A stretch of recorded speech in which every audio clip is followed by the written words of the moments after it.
think you've seen a film on your fucking telephone. Get real.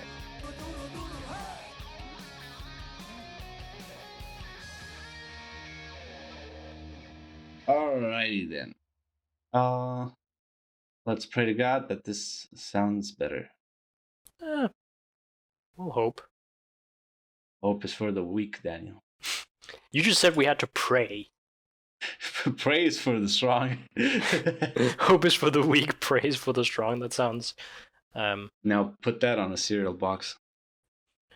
Put that on some truck nuts. On some what? Have you never know? Don't you know about truck nuts? Google truck nuts. Google truck Is it nuts. just nuts of a truck? What the fuck? Truck nuts. Is it one word? Yeah. No, it's two. I think it's two. Also called is a vehicular vanity accessory resembling a dangling scrotum. Yep. What the fuck? Why would anybody do this? I don't know. Prohibiting motorists from displaying anything resembling or depicting anatomically correct or less than completely and opaquely covered human or animal genitals. I mean, oh my god. Do you even have to give laws for this shit? Yep. Don't you just love humanity, Steven? No. Not after this. It's like that just broke your faith in humanity. Oh my god, it's like that that Swedish commercial for a recycling with the little girl. I haven't seen that. But you know about it, right? No. It's that little Swedish girl that basically said she's gonna quit school because Greta Thunberg, yeah. Yeah. Wow, it's like that. It's you know, you shouldn't have to tell people to do this stuff. I mean, Steven, yeah, you shouldn't, but apparently you have to. But Steven, you've seen some weird ads. Like, you've seen weird Danish ads. Come on. Yeah, I've seen plenty of weird You've seen the Do It for Denmark ad. Yeah. I've seen a lot of weird ads in cinemas and stuff. Yeah. There's also here there's a lot of ads for like the local college. All right. And they are real bad. What's so bad about them? They're just awkward. They're just people sitting in a couch pulling little questions from a hat going, so what can you use this education for? And it's just like, oh god, this took you like 5 minutes to shoot on a Wednesday and nobody wants to be there. Honestly, I found it that stuff that looks really awkward actually probably took the most time to shoot. Why do you own Dan Brown books, Daniel? Because I read them when I was younger. You're young and naive. No. They're kind of funny reads, you know, as like it's basically reading a thriller, I guess. Like reading a 6 out of 10 movie. They're always in like when I travel in airports, they're always sold in airports. I noticed. Oh yeah, they're perfect airport movies or airport books. And sometimes at like supermarkets and like Netto and stuff like that. It's very strange. But that's how you make that money, Daniel. Yeah, that's how you need to become a bargain bin writer, not a good writer. Damn it. That's where I've failed.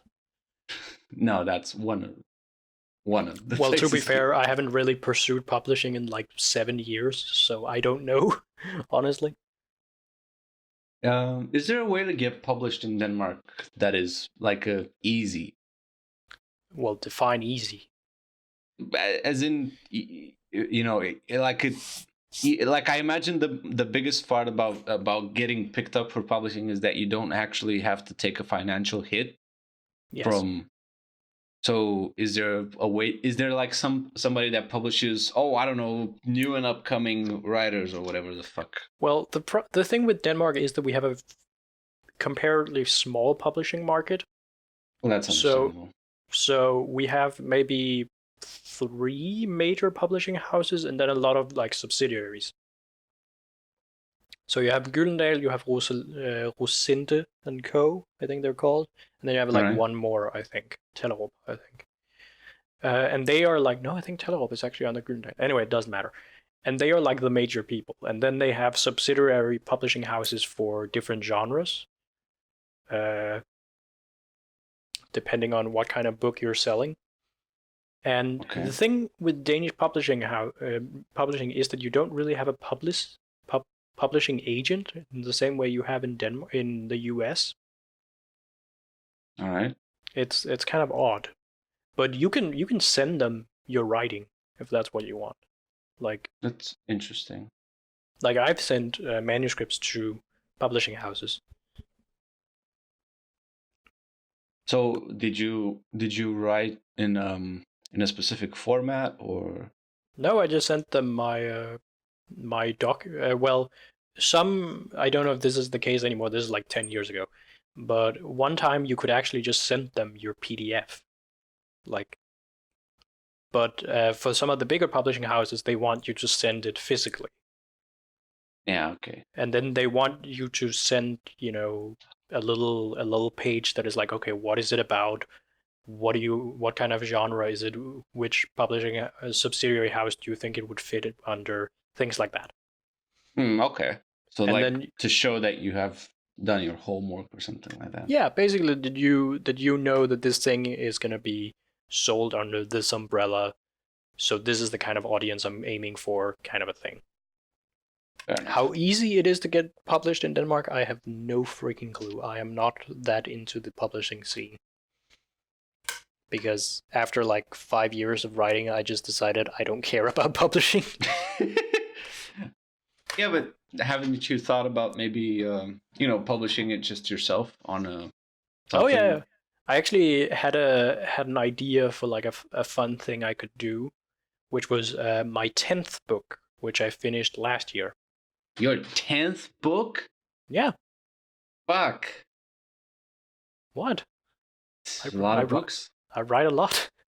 It's a lot of books, Daniel. It's also taken me 10 years, so, Yeah, but it's your 10th book. I mean, yeah. That's pretty impressive. I mean, I subscribe to Andy Weir's thing that, like, you're nothing until your 6th book. Fair enough. Like, you need the practice. But anyway, I wrote my 10th book, and I had this joke of actually hiring an actual bookbinder to have it made physically. Yeah, sure. And then leave it somewhere. Can't you just do that at a printing house? True. I haven't actually looked into like printing houses, but I have some bookmarks of like actual. These are also like high-end like bookbinders, so they would cost a bit to make. I guess. Okay. But it was just like have a fancy version of the book made, and then write a little blurb in the beginning of the book that basically states this is the only copy of this book that actually exists, and then put it in one of those free libraries and just leave it. Just and as then a joke. some asshole gets it and then sells it to Hollywood, and then he gets rich. Oh, I had a contingency plan for that. Oh. Basically, if somebody tried to sell it for a lot of money, if it suddenly became a commodity item, I would just give it out for free. Or just put it out on Amazon for like no money. Oh my. Just be like, fuck you.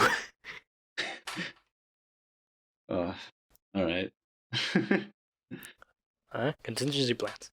But yeah, I've thought about that. I've also thought about making zines, if you know what zines are.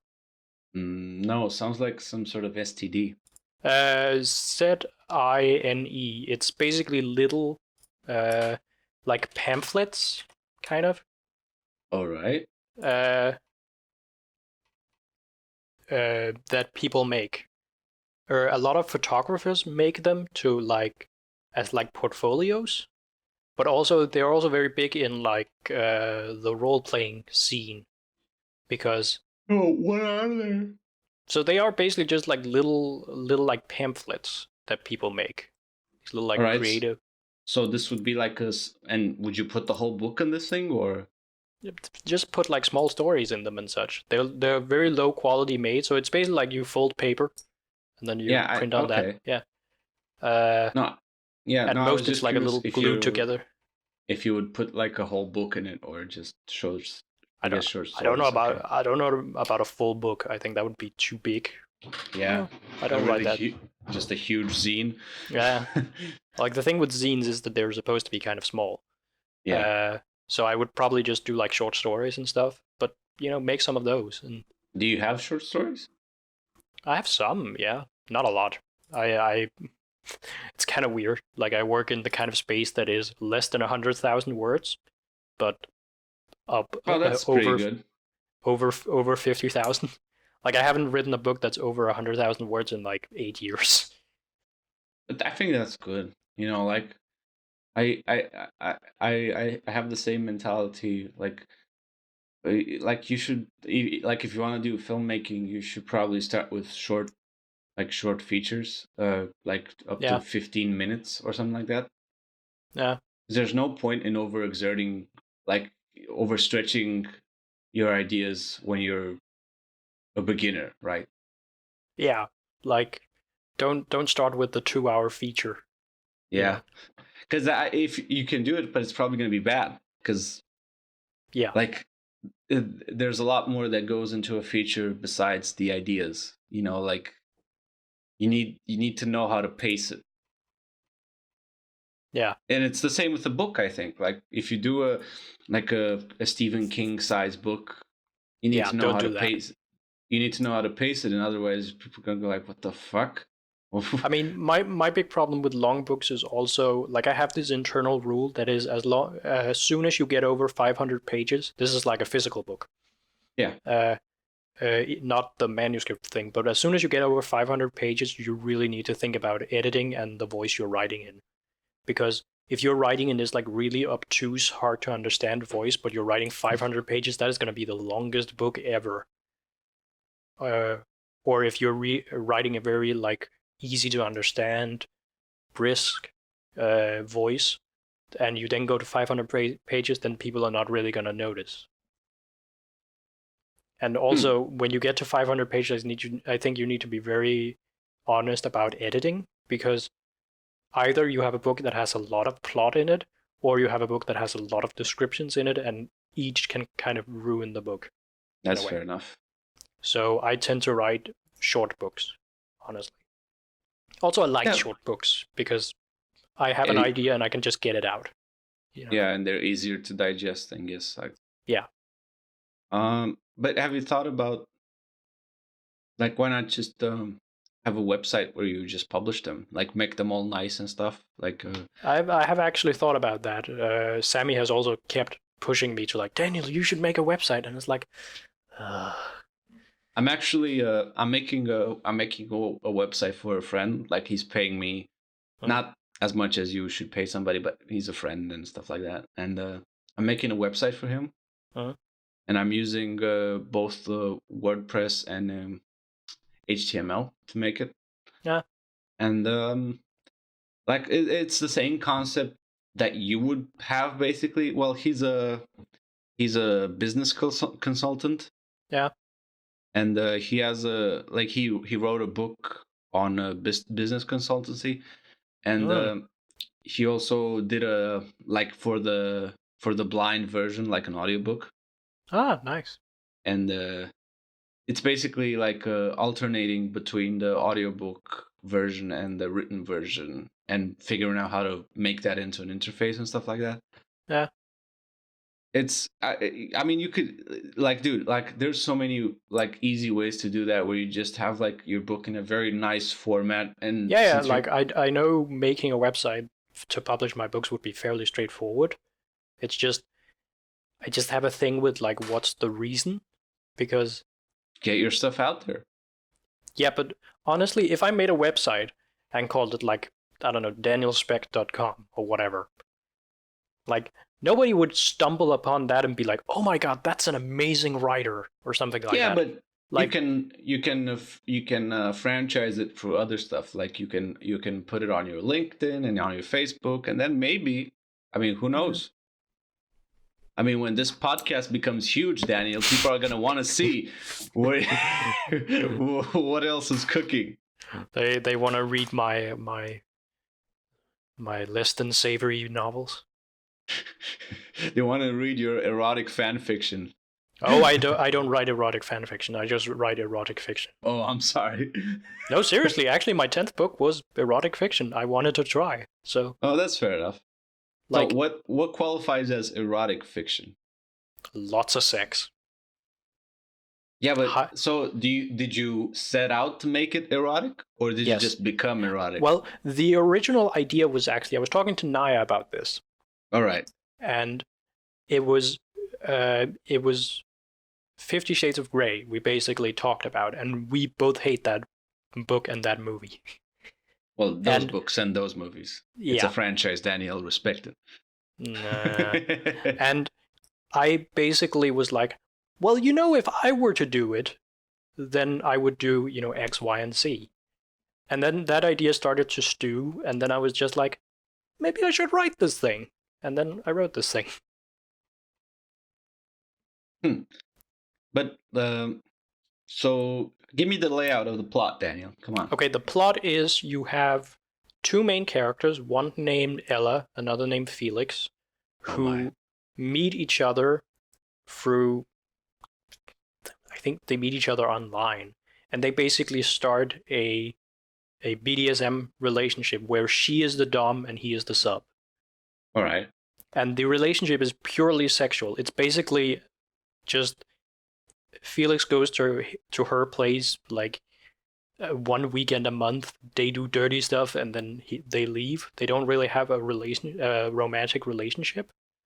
All right. And then you follow like their life alongside that. So it's like you basically have 2 points of view that sort of coincide when they meet, kind of a thing. And you learn about like Felix is this guy who works at a power plant. He works as a security guard. He isn't really as comfortable with himself because he used to grow up as like his dad wanted him to be in the military and he went to the military.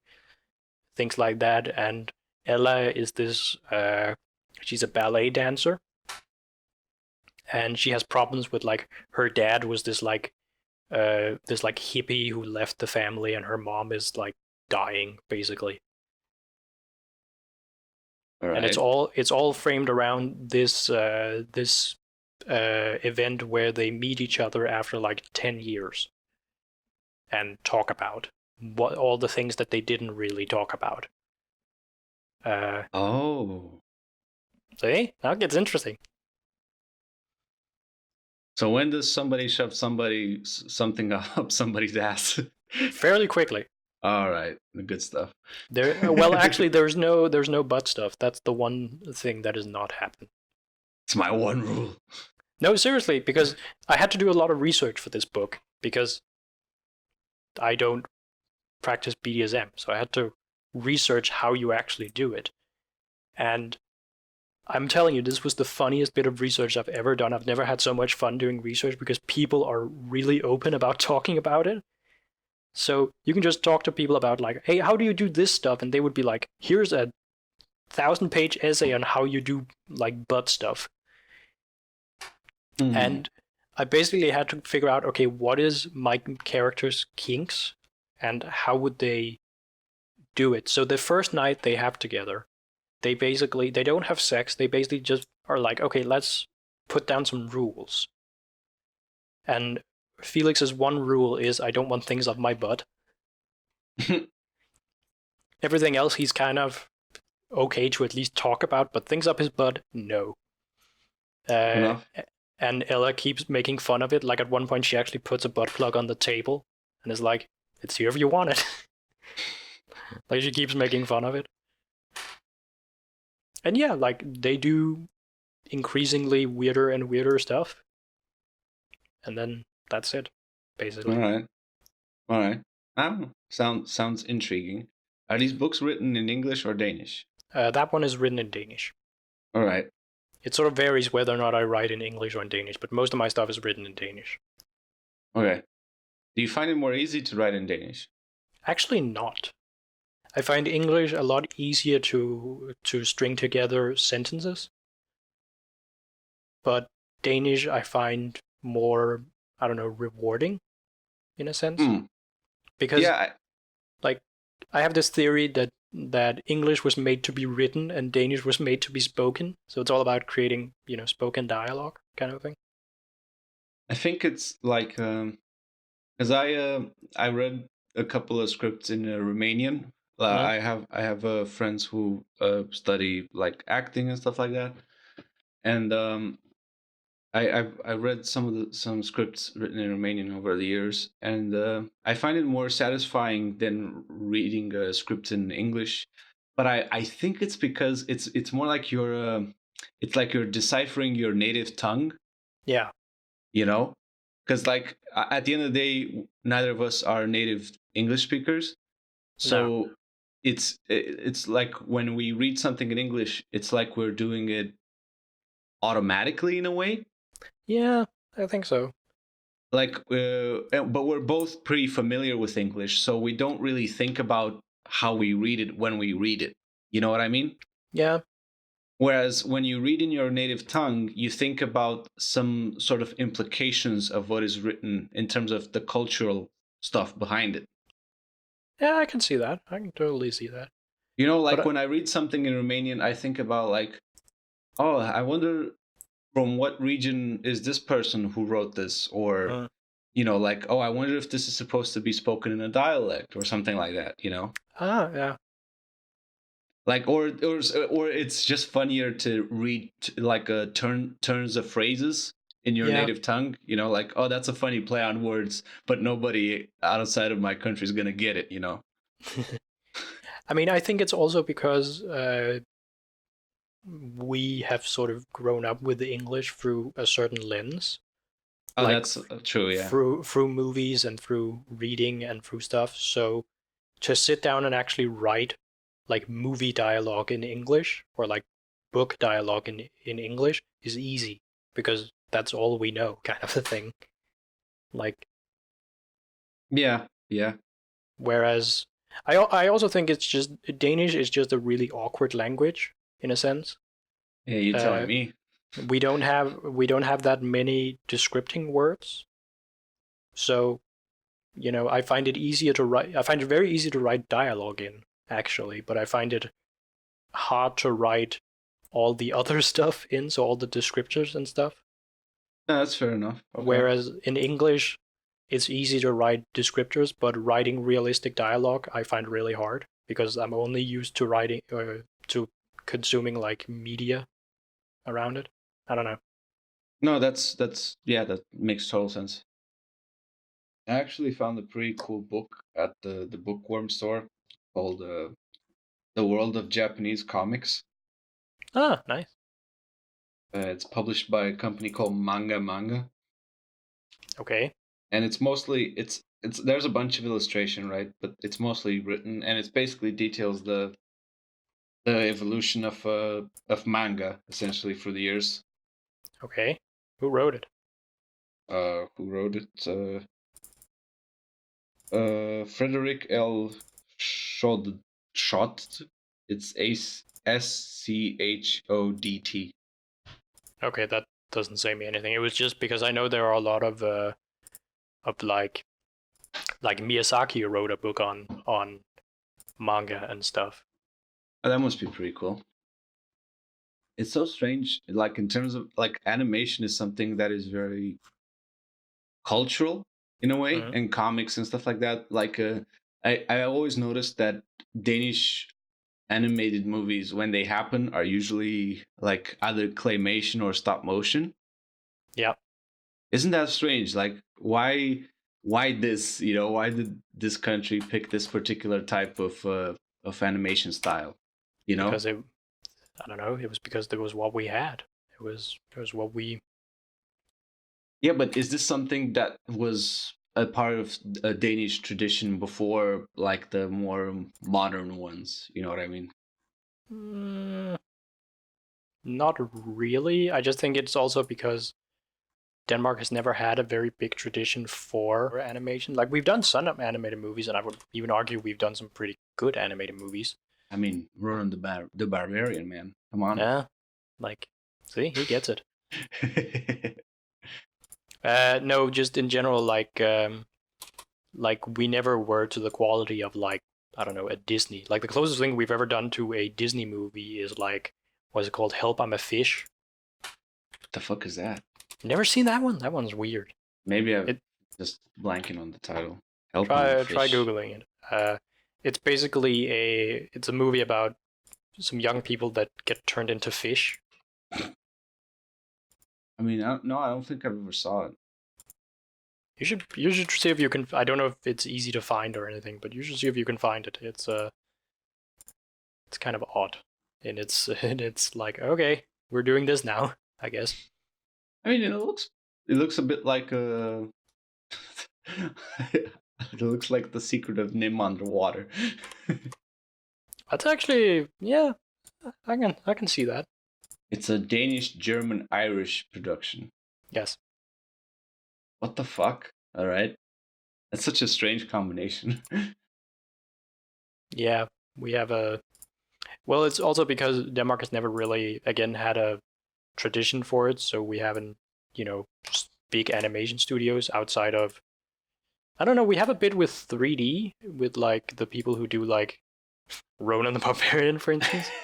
Like they still make. But that's movies. like a transition of the claymation style, basically, right? Like it's a CG, but it's like when they did a flushed away, whatever the fuck it was called, like that movie with Hugh Jackman as a rat.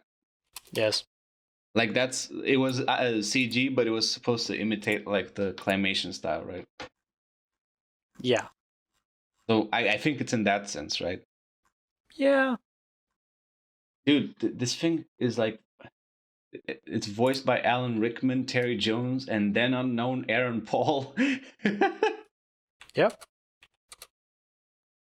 It's made in 2000. Fuck. Help, I'm a fish. Yep. It is a defining moment of my childhood. It's the moment when I knew I was gonna become a man. It is kind of odd because it is very like trying to be Disney from what I remember of it. Again, I haven't seen it in like ages, but there are parts of it where you can look at it and go, okay, Disney would not do that. Is it a bit more edgy, you would say, than a Disney movie? Like the villain is fucking horrifying.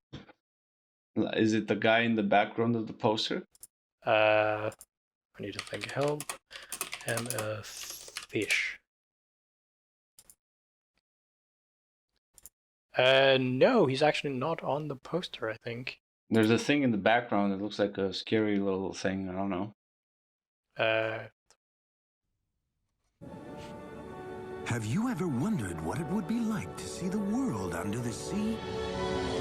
Well, Fly and his friends are about to find out. Potion into the oceans. Oh, God. Oh my God, they drugged that little girl. No, she drugs herself. Oh, they turned into fishes. Yep. Is this Aqua? No, it isn't. Isn't that cool? I finally figured you out, Chuck. Oh no. The villain is like... Oh my God, it's a Joker fish. Yep. He makes like an entire fish society based on the fact that he can turn them intelligent. Oh Jesus Christ. Oh, this definitely looks like a Don Bluth movie. Oh yeah, now that I think about it, yeah. Easy. I'm having the biggest nostalgia trip and the biggest cringe at the same time. Help, I'm a fish.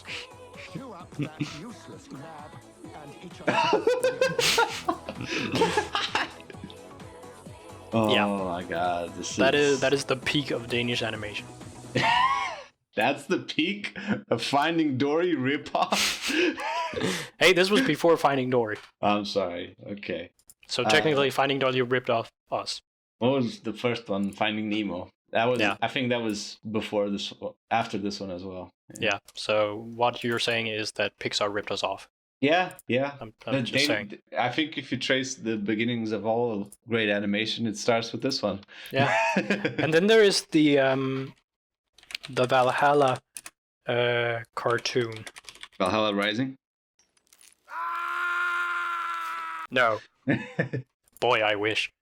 So, I don't know if you know about Valhalla. Is that the one from the 80s? Yes. Yeah, I think other people have showed me clips from it. From 86. Yeah. Yeah. With Quack and... I mean, it looks pretty decent, I guess, for... No, never mind. These all look like Don... Holy shit. Somebody high up in the Danish animated department was a really big fan of Don Bluth, because even this thing looks like Don Bluth. Oh yeah, the Valhalla one? Yeah. He must have played what is it called? Dragon's Lair? I mean, to be fair, like things like Don Bluth and stuff, we like those. Good. Yeah. That's awesome. Like, the animation looks pretty good. Shit. yeah. It's just basically like stories set in Nordic mythology, and it pokes a lot of fun at, you know, the myths we do have, and its characterization is pretty good. Holy fuck! Have you seen the clip of like Thor's arrival? Oh yeah. Fucking epic. Yeah. What the fuck? And he feeds the family his goats, and then he remakes the goats. I mean, like the problem with the 2D animation generally, I guess outside of Disney, is that you have like a moment where I think they're animating on ones, you know, Yeah. where they animate basically 24 frames. Yeah. And it looks really smooth, but then they have other moments where like, fuck it. We can't all be Akira. That's just... Yeah. Have you rewatched Akira recently? Holy shit, that movie fucking rocks. It's if I would use one word to describe it, it would be smooth. Smooth. Like there's no, I think it's animated on ones, right? Like that's It's all animated on ones. That was the big insane. deal about it. Which Do you know about the guy who made The Thief and the Cobbler? yes, What was his name? Richard. I don't know, but he was like, wasn't he a Disney animator? He worked on Disney and he worked on Don Bluth, and then he branched on his own. Richard Williams. Yeah, Richard Williams. He is like the documentary he about made him it called himself. Persistence of Vision. It's one of the most interesting things I've ever seen in my life. His policy is that he only animates on ones. Yeah. And he tried to make this movie called Thief and the Cobbler only on ones, and he didn't have a finished script, and he tried to improvise scenes while fucking animators were killing themselves trying to animate on ones. And so basically, okay, so we should explain what ones is. So animating on ones is essentially like most movies are played at 24 frames a second, and most... Well, the thing is, when you animate, you have to figure out how many drawings are you actually going to do for a second of footage. Exactly, yes. So most animated movies are actually animated on twos, or even less. Because twos meaning half of 24. Yeah, so for every second of footage, there is 12 drawings, basically. Exactly. And your mind can sort of get away with this because it's simple, it's simple to read, so it doesn't read it as choppy compared to if you would shoot live action at 12 frames. Yeah. But there are certain moments in some animated movies where they would animate on ones, ergo 24 frames for a second of footage. Or you would be like Akira, which is insane, and be like, we're just going to animate the entire thing on 24 frames. It's basically like watching something, like the equivalent of live action is watching something at 24 FPS and then watching something at 60 FPS. Yeah, I would actually say that's a pretty good comparison. because it's smooth. it's so smooth. I mean, it's kind of like in a normal production, you would preserve that for your money shot, kind of. Yeah, It's kind of like a slow-mo shot. Yeah, Because like then Disney would do it for like their big shots and things like that. But yeah, like even things like Studio Ghibli never animated on ones unless it was like the big shots. yeah, Like because you're just doubling your production costs right off the bat. yeah, and in many cases it's not actually needed, because if you have like people talking, then you don't actually need to animate even on twos, because it depends on, of course, how complex your movement is, if it's just mouth movement or if it's like the entire body. But you can get away with lower frame counts in certain situations, and that's how a lot of animation studios actually, specifically in the anime industry, sort of get away with animating less, so that they can use it on like the big stuff or just make a show dirt cheap. But yeah. So this guy Richard Williams, he tried to animate the whole thing on once, and the fucking thing went bankrupt because of him. Because I think it was Warner Brothers said like, dude, we can't give you any more money to make this. Wasn't it also something like, I remember reading somewhere that Disney was actually aware of him doing this, and that's sort of one of the reasons why Aladdin got greenlit? Yeah. A lot of stuff from Thief and the Cobbler you can see in Aladdin, including the appearance of a magical character that's blue. Yeah. So the Thief and the Cobbler went bankrupt, and Richard Williams got fired, and so what was his name? Richard. They hired some other guy to like, okay, we need you to complete the movie, dude. And he did like the most cheapest looking ass animation, and that's why like the movie's available. Like you can find it. But it's so strange. It has like these intricate, very cool, very complex animation sequences that Richard made.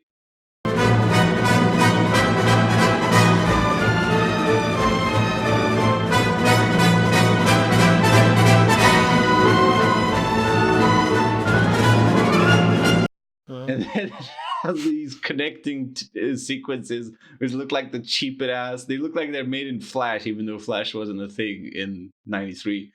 But it looks like ass. Yeah.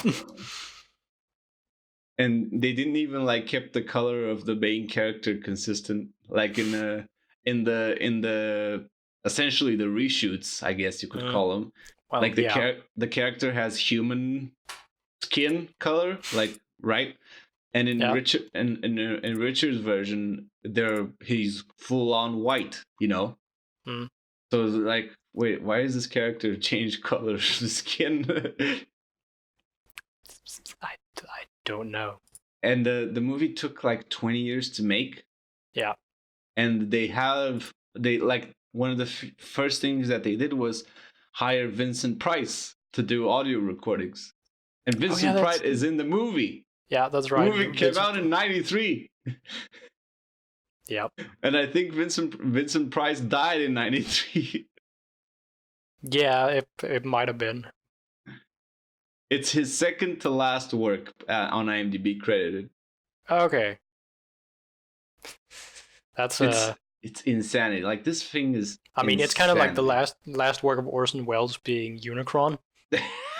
His best work, I would argue. I mean, to be fair, now his last work is Other Side of the Wind, technically. Have you watched The Other Side of the Wind? Yep. I watched it too. I will honestly say I enjoyed the documentary more.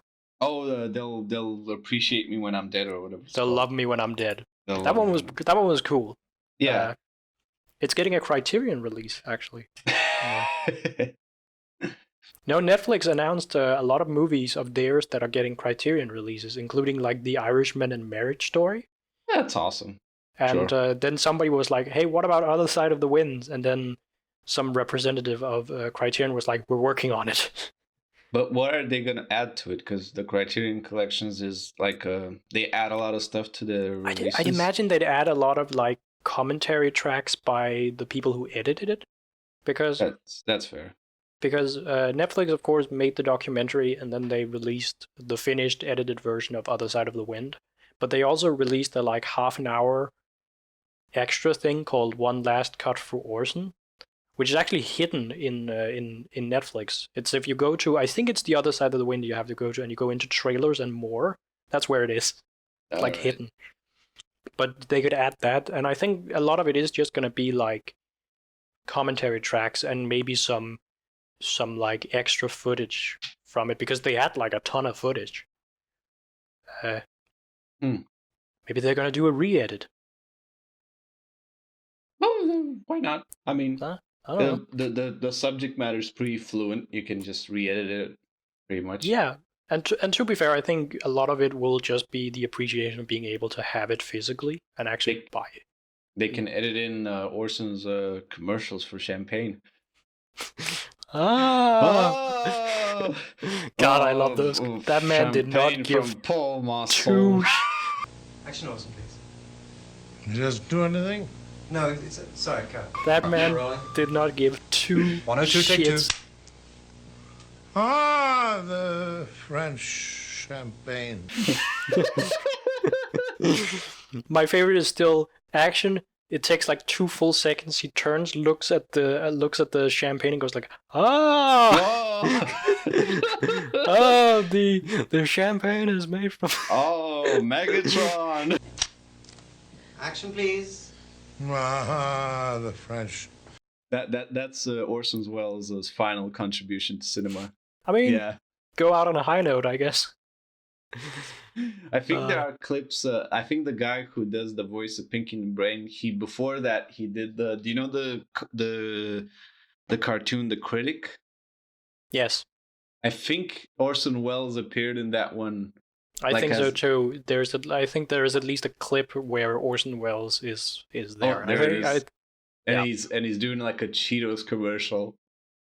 Oh my god, good stuff. Like Good stuff. have you seen Jodorowsky doing, right? The documentary. Yeah, I've seen some of it. Yeah, I You haven't haven't, seen but all of it. I Oh. haven't seen all of it. Dude, it's have you seen the Orson Welles bit? Yeah, That's like I will give you all the food if you come shoot for 2 days. I'm actually kind of happy that movie never got made, It would have been a disaster. because then we wouldn't have gotten the David Lynch version. I don't know. I don't know, Daniel. You might need to reconsider your priorities. Now we're getting the Denis Villeneuve version. Villeneuve. Villeneuve. I think it's pronounced Villeneuve. I know. I'm just messing. Which apparently there were some murmurings about some footage that had been shown at like some producer-only event, and they had like started crying. Was it good crying or George Lucas crying? I mean, isn't George Lucas crying also good crying? I don't know. I'm thinking like the behind-the-scenes footage of him when he was watching the first cut of Phantom Menace, and he's going like, "I might have gone too far in some places. I might have got him too far in some places." I mean, at least he acknowledges. I may have gone too far in a few places. It's like I think his name is Rick Berman, the producer, is like sitting in the corner next to him, and he has his hands on his face, like can't believe what he's seeing. I love the behind-the-scenes stuff of the prequel trilogy, because It's it's so honest. It's better than the prequels. I mean, yeah, but it's also so honest. It's like people will literally sit and say, "Oh shit." That will never happen for the new trilogy. I can't imagine like John Boyega sitting at the behind the scenes stuff for it, and it's like, wow, this movie's shit. It's like, I actually watched last night. He did a hot sauce. What is it called? Hot Ones interview. A couple John of weeks Boyega? ago. Yeah, okay, and you know what Hot Ones is, right? yeah, I know. Okay, and I could definitely like, oh, this guy is trying to distance himself as much as possible from this train Yeah, wreck. I'm also getting that from like basically the entire like main cast. But like they've Yeah. been like, think about it, they're pretty good actors, right? Like, Yeah, and like they've been bullied for years now because of one thing or another. Like Daisy Ridley's bullied because she's a girl. yeah. Fucking John Boyega's bullied because he's a black stormtrooper. And it's stupid. It's so Yeah, stupid. like it's fucking stupid, and they deserve so much better. It's like I could be in a fucking an actual movie instead of this nonsense. Yeah, like the thing is, like the three main characters have now been in probably the biggest movie they will ever be in. Yeah. But they would probably have had a lot better time. Poe was fucking Apocalypse, okay? Steven, now I think you need to reassess your priorities, man. But that movie's so shit. But seriously, like they've been in the biggest movie they're probably ever going to be in their career. They've probably made a good amount of money off of it, but they would probably have had a lot better like intro into Hollywood being in something smaller. Like, yeah. I mean, I think I actually knew John Boyega from Attack of the Block. Yeah, I also saw Attack of the Block. It's pretty I good. thought it was really good in it. I was really pissed that they didn't bring it up at all in the Hot Ones interview. Like he's like at the beginning, the guy Sean Evans, I think his name is. He says like, "Oh, John Boyega, known from such hits as Attack on the Block and Star Wars," and then they never bring up Attack of the Block, and it's just Star Wars questions. Bit sad, but at least I hope that all of them end up getting work afterwards. Like actually, John Boyega said like because he invites his parents to the premieres of all his movies, I guess, and his parents saw both Force Awakens and Pacific Rim Uprising. And his dad, I think his parents are Nigerian, I think.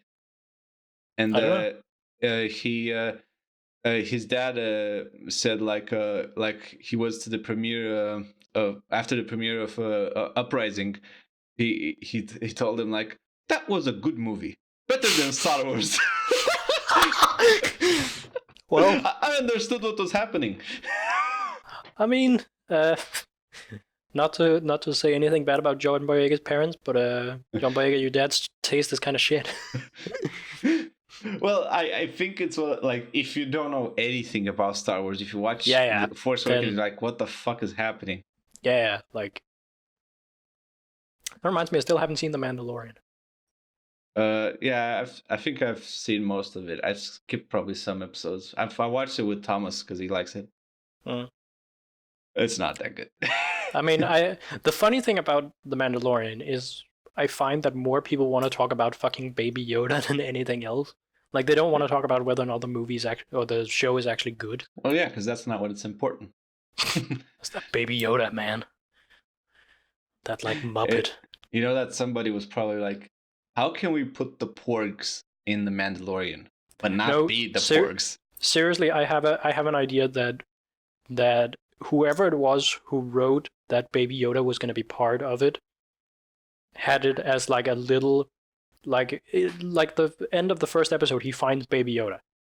Like, yeah, they basically had midway through the first episode. Oh, I thought it was the ending of the first. No, they finds it at the whatever, somewhere in the first episode. He finds him in the first episode. No, you're right. It's the end. Never mind. And I have this idea that whoever wrote that original treatment for the episode was like, he finds something important, and then they've written like a lot of ideas, but then they gave it to some producer who just saw Baby Yoda, and they were like, fuck yeah, that's gonna make $1 gazillion. Well, I mean, like obviously we want to make fun of it, but apparently they weren't ready for the merchandising potential of Baby Yoda. Yeah, I heard that as well. They don't have toys or anything ready. It's like, fuck! God damn! Which to me is weird. So it was probably not as much of a studio, let's make a toy thing decision as we think, you know? I mean, obviously, but I still find it, like, I know that they didn't have merchandise ready for Baby Yoda. But that also just sounds weird to me, given that it's Disney. Yes, I guess. Like But, I would think if I was Disney, like the conglomerate entity known as Disney, and I'm making a new Star Wars show, I would at least have something. Like maybe it's just a like, oh, take some of those Boba Fett helmets and paint it to look like the Mandalorian's helmet or something like that, or like just a quick plushie of Baby Yoda or something. Like it doesn't have to be like, oh, we know this thing is gonna make gazillion dollars, but just like in case people like it, we make a small run of this, and then if they want more, we make more. Like that's, I don't know. I guess the way it played out in the episode, it made me think like the way it was. I don't know, the way it was shot, and you know, you know how in Star Wars they like to give a lot of gravity to things that you remember. Like, Yeah. oh, this is I was thinking, man, this is like a Duracell ad. It's like, oh my goodness, your Baby Yoda can now work with Duracell batteries for twice as long. I don't know why every scene of it. I haven't actually seen many scenes from Baby Yoda. I've seen like GIFs and stuff. The show is called Mandalorian, Daniel. No, but of the character of Baby Yoda. Oh, okay. But from what I've seen, he looks like a puppet, and it's like, oh my god, they should make like an Ewok style cartoon called Baby Yodas. Where it's just Baby Yodas. I thought you were about to say they should just make an Ewok style cartoon, and it's like, you do know they did that. I know, but make another one. But it's Baby Yodas. It's all just Baby Yodas. It's I love like, how Baby Yoda has just been the synonym for this character, even though it has nothing to do with the Yoda outside of being the same race. well, from what I understand, there's people that have theories that it might be a clone of Yoda. Oh god, I hope not. I mean, there were other, like, Yodas. There was a female Yoda in... Phantom Menace, I think. Yeah, Yodel. But that's George Lucas's ideas, and we don't acknowledge them. that's what they say. That's the prayer that Disney executives say at every beginning of every board meeting. It's like, we don't acknowledge George Lucas and his ideas. And he's sitting on the board and is like, okay. Nah, he's sitting at home with his $4 billion. Like, seriously, I was thinking about this the other day because I heard that a long time ago that George Lucas wanted to build like a museum. Doesn't he have one? Yeah, but it's being made. It's not done, but he wanted to make a museum of storytelling and like movies. All right. Because he loves those things. But I read up that he literally was like, I will put $1.5 billion into the production of this thing. And it's like, he can just do that? Like, yeah, man. And the thing that dawned on me, it's like, okay, Lucas has sold Lucasfilm, because it's not only Star Wars, it's like the entirety of Lucasfilm, for 4 points whatever billion, like gazillion dollars, basically. But all of the special effects is still made by ILM, which he owns. Wait, does he own it? Like, yeah, he made ILM. But does he still have stake in the company? I assume so. I don't think so. Come on. This motherfucker. Like, George Lucas just sold out everybody. Because I was sitting there going, because I honestly thought that he still owned ILM, and I was like, wow, imagine if this guy's just sold them Star Wars and just been like, hey, you want to make Star Wars movies? Hey, come back here. You need ILM. But ILM still makes movies that aren't, Disney. Actually, they worked on a movie I sat down and watched last night. They worked on the newest Jurassic World movie. Evolution. Fallen Kingdom. Oh shit! Whoa. Oh, Evolution was a video game. Oh yeah, that's right. Actually played a bit of it. It ain't bad. That movie was surprisingly enjoyable as like a dumb movie. Yeah, I think I've seen it. I think isn't there like a serial killer velociraptor in it? Yes. that fucking winks at the camera. I love it. It's the stuff of wonders, really. I love it. But it's actually kind of funny because I was looking up the movie as I was watching it because it's not directed by Colin Trevorrow, who did the first Jurassic World. No. It's J.A. Bayona, but it's written by Colin Trevorrow. And it's written by the same people who did the first Jurassic World. And I'm just like, get into some trouble. I don't know. Colin Trevorrow, I think, got into some trouble. Some sort of, I don't know. You mean Book of Henry? Oh, right. That was... that was the trouble. Yeah. Well, he's apparently on board to direct the third Jurassic World movie. Oh my god. Why are these fucking hacks? So we have to wait until HBO Max. Fuck it. I honestly, from what I can tell, HBO Max is starting to become like the one service that I would actually want. Yeah. Like, the thing is, I'm actually kind of weirded out by how people are... HBO produces good shows, you know? Yeah. The movies are essentially the Warner Brothers catalog. Yeah, which is massive. Yeah, and they produce maybe occasionally really bad stuff, but they produce good stuff as well. Yeah. And they just bought all the South Park seasons. Yeah.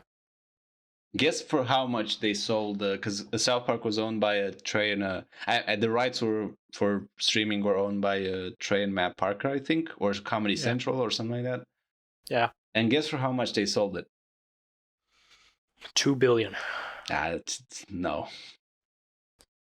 I mean, if Warner Bros. Came to me and was like, we want your TV show, I'd be like, $2 billion. Or fuck off. How much do you think it's worth then? I don't know, 500 million. No, spot on. That's exactly the number. Yeah, I thought so. That's $500 million, Daniel. Yeah, like, I mean, I get it.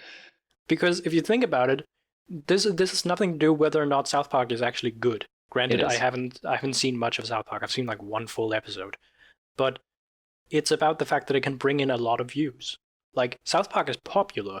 It has a dedicated fan base, yeah. Yeah, and that dedicated fan base will be like, okay, South Park is on HBO Max, I'll get HBO Max then. Yeah, that makes perfect sense. It's the same reason that they made a third season of Twin Peaks. It's like Showtime needed a dedicated fan base to migrate to their stuff. Yeah. Which is a good idea. Actually, like, when people are talking about streaming services now, I feel like they talk a lot like Disney is just gonna win. And I don't actually think it is. I don't think it's a win or lose situation, honestly. No, but they talk about like Netflix is gonna be like destroyed by Disney Plus, and I don't think that's the case. Nah, they're fine. Yeah, Netflix is gonna be fine. But the thing I find really funny is that they don't really talk about HBO Max. Well, because it's one of those things where HBO. Obviously, we don't know the economy behind it, right? Behind the scenes. But from outside, to me, it seems that HBO doesn't need HBO Max per se, because they have their own subscription TV plan, right?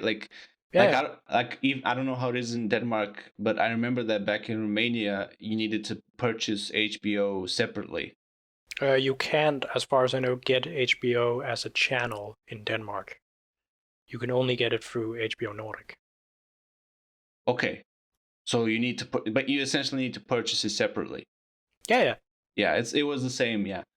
And so they get money out of that, obviously, because if you pay extra, then that money goes, I think, directly to HBO, right? Yeah. So I assume they're okay money-wise, but I assume they just want to get ahead of the streaming game, right? Like they just we have tons of shows, like fuck it. Yeah.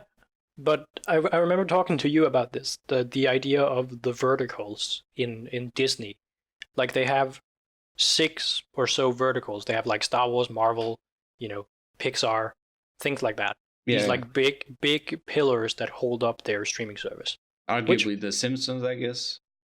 Maybe. There's a lot of people who are fans of The Simpsons. So. Yeah, but I'm just thinking of things that Disney themselves are also pouring a lot of money into and are actively developing.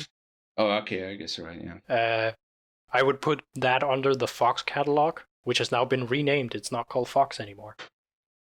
The fuck is it called? It's going to be called 20th Century Studios. So is 20th Century Studios owned by Disney? Yeah, they bought 20th Century Fox. And they just cut out Fox out of it? Yeah. Oh, so that, I guess it's one of those things where I assume they don't own Fox News. No, they don't own Fox News. They So only that- own the movie division. So they want to distance themselves from the Fox News stink? Probably. They're also rebranding Fox Searchlight to just being called Searchlight. Whatever, okay. I mean, it makes sense. Plus, 20th Century Studios was actually the name before Fox bought it originally, which was like back in the 30s. Cool. Anyway, yeah, it's something. But the thing is, when I look at what HBO Max have, like they don't have as strong verticals as, say, Marvel. They don't have a single one that's as strong as Marvel or Star Wars. Arguably, their biggest one is Game of Thrones, right? Yeah, but yeah, probably. But they have things like Crunchyroll, which nobody mentions, which in itself has like almost 50 million subscribers. Wait, if you get HBO, you get Crunchyroll? No, Warner Bros. Owns Crunchyroll, and it will be part of HBO Max. Really? Yeah. Wait, is HBO Max isn't it up?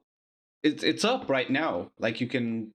No, get it's not. I It think. doesn't come out until this year, sometime this year. Okay, all right, never mind. Okay. But it will, like Crunchyroll will be part of HBO Max. They have it as like their, let's see if I can find it. Their like list of things that will be in HBO Max. Then, So already there they have like 50 million subscribers almost. wasn't Crunchyroll? I might be wrong. Wasn't it part of Hulu? No, I think they had some deal with Hulu at some point. All right. Okay, let's see. How much is it? How much is HBO Max? I think it's actually going to be it's basically going to be as much as HBO. Like I don't know how much HBO is. about 100 crowns. I actually think it's less than 100 crowns. It's like cheaper than Netflix, if I remember correctly. Then I mean, for me, it's like no I would definitely pick HBO Max. This Yeah, is not same here. This is not a paid endorsement by HBO. Where's the list of all the things that would be in HBO Max? Come on. I saw mean, it. Under Wikipedia for HBO Max, it says that it's gonna incorporate basically everything that was broadcasted on TBS and TNT. Because It will also offer titles from the Criterion Collection. What? Yeah. Excuse me? Like, HBO Max will feature original programming produced, service and draw content from HBO and other Warner Media brands. Outside Warner Media, the service will also feature titles from the Criterion Collection. Does this mean that that Netflix movies will technically be on HBO Max? I assume so, or they're just gonna pull them from Netflix because they can do that, or they like once their streaming deals end, they just won't renew them for Netflix and they just give them on HBO instead. Who knows? But I saw a list of like all the like, how to put it, the like things that would be in it. So there would be like TNT, TBS, Adult Swim. Oh my Cartoon god, Network, of that's course. awesome! Yeah, because of course Adult Swim is owned by Warner Bros.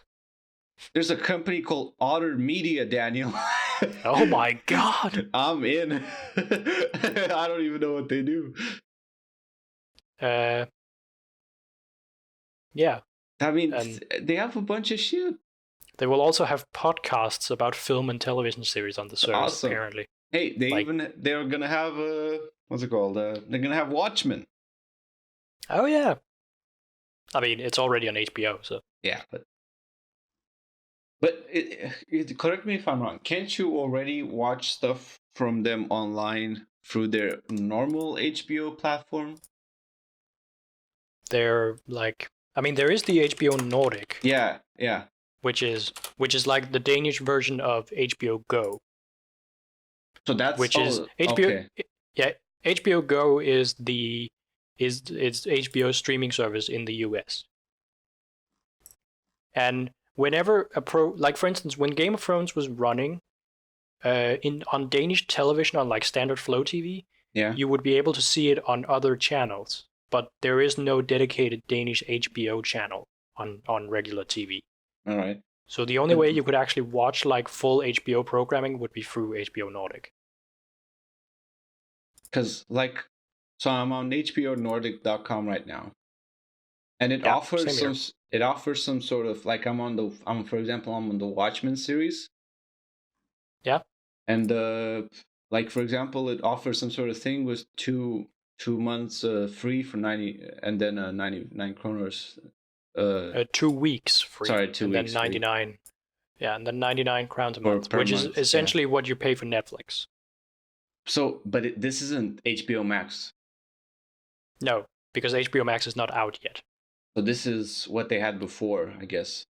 Yeah, this is HBO as it stands in Nordic countries. So they already had basically a streaming service.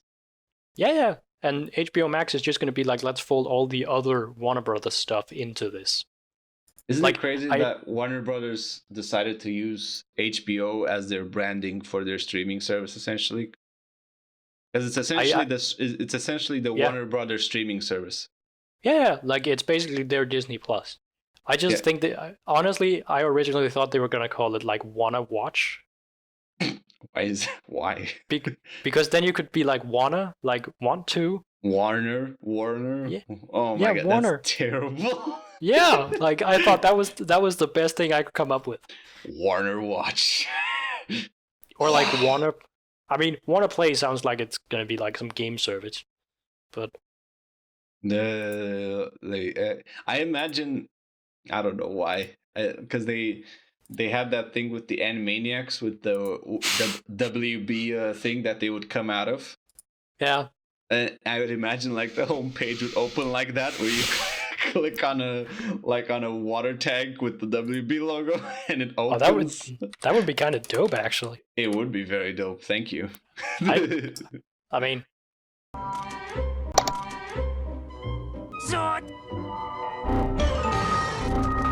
It's over. The servers will launch on May 2020 in the US. Man. That's kind of whatever. But I don't know when it will come to Denmark. Doesn't launch the same in all countries, right? No, I don't think so. That's a shame. But I had Netflix for a while, but then I canceled it because I wasn't using it. I mean, I still have Netflix, but every day I'm like, should I still have Netflix?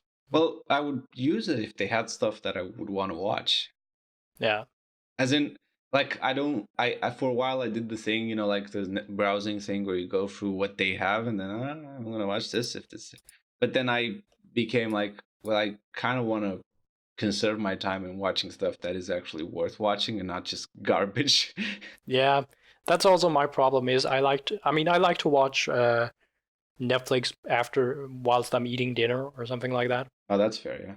Or like watch a movie before going to bed or a TV show. But the thing is, like, of the good things that are there, I probably already watched it, and then it's like, what else is there that's good? And it's really hard to find things that are actually like really good. That's fair. That you just have to watch. Dude, I can't wait to get HBO Max so I can watch Oz. The Oswald Maximum Security Penitentiary. And I will pour out mine indignation upon thee. I will blow against thee in the fire of my wrath. Oz. And probably maybe getting around to finally watch The Wire. Yeah, I still need to watch both The Wire and Sopranos. Oh, I've watched The Sopranos. It's amazing. It's it really does deserve to be one of the best shows of all time. It's really good. Yeah, but I still need to watch both of them. I haven't watched either. My ducks. And then I also need to watch His Dark Materials. Haven't watched that one. Is that a new show? Yeah, it's the Golden Compass. If you remember that movie. Oh yeah, that movie and that book make no sense. Yeah, it's a show based on that. Why? Whatever. If somebody likes it, I guess. But think about it. Netflix is getting uncut gems. Oh yeah, that's true. I want to watch it. Yeah, the uncut gems. Yeah, it sounds pretty awesome. Yeah, it's anything it's coming like at the end of. it's anything like Good Time, it's gonna be pretty cool. I have a question for you, Stephen, though. Oh, they're Yes. getting Mandy as well. I'm totally putting this Cool. on a list. I'm putting this on my list. Anyway, who is the next actor that the Safdie brothers are gonna come to? Because they've gonna revive their career. Yeah, they've already done Robert Pattinson. Now they're doing, Adam Sandler. I don't think they're gonna do Nicolas Cage because he's already, I off got doing the his own shit. perfect one right here, Daniel. Rob Schneider. I mean, yeah. I mean, I can see it. I guess he's too much like Adam Sandler, so that would be a problem. Yeah. I was thinking actually like Kate Beckinsale or something like that. Kate Beckinsale. Is that the chick from the Underworld movies? Yes. Oh my goodness. Oh, Daniel, what are you doing? No, seriously, like, imagine it, because I think she can act personally. I think she can act. There isn't many movies where she is that great an actress in it, but I think when she's given the right role, I think she can act, and I think she would be a really cool pick instead of Rob Schneider. Rob Schneider is a donkey. Did you hear about all those people who actually went to see Uncut Gems thinking it was a new Adam Sandler movie and was like, my God. "The fuck is this?" Oh my God, I would love to be in the theater when that happened. It would be funny if they did like they're not gonna do it, but they shouldn't. But if they made a sequel to Uncut Gems where they bring in more of Adam Sandler's usual collaborators, like just the entire crew, like they bring the Paul Blart guy. Oh God, and David Spade. And Chris Rock. Oh yeah, Chris Rock, get him. Because he was in Grown Ups, I think. Yeah. Oh my God. Jesus. These are all horrible ideas. I mean, yeah, but to be fair, I'd rather watch it if it was the Safdie brothers making it than, just straight up Adam Sandler thing. But hey, Adam Sandler makes money, so I assume so. He I think he wrote something about not being nominated for an Oscar. I mean, I haven't seen Uncut Gems. I can't really say if he deserves to be nominated for an Oscar, but I think Uncut Gems didn't get nominated for anything, and people are upset about it. And then I think Adam Sandler wrote something about it, like tweeted something or whatever. Yeah, it didn't get nominated for anything, as far as I know. And the Lighthouse got only like one nomination for cinematography. Got cinematography. It's got the important one. Yeah, but I mean, I haven't seen it, but it sounds like the best movie of the year. It's so fucking good. I want to see it. It's just that I fucking love it. It's so great. So far, it's my favorite movie of the year. Yeah, I heard about. I want to see it because I really like Parasite, and if this is even remotely as good as it, then sure. I'm actually happy that I saw The Lighthouse after the year, like after in 2020, because then I don't have to figure out which movie I would put at number one. Because Parasite was my favorite movie of last year, so now it's new year. Yeah, but isn't Lighthouse technically a 2019 movie? Yeah, whatever. But I didn't watch it until 2020. This is the problem. Like, we don't get movies until like March, so yeah, okay. If we get them at all, but yeah. Yeah, I really want to watch The Lighthouse. Yeah.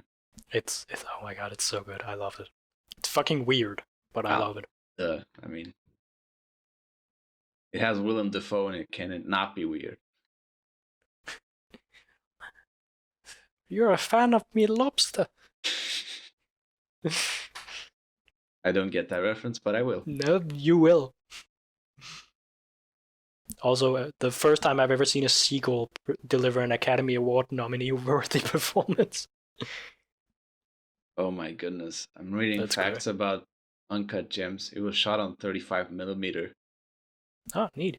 Jesus Christ. This insanity.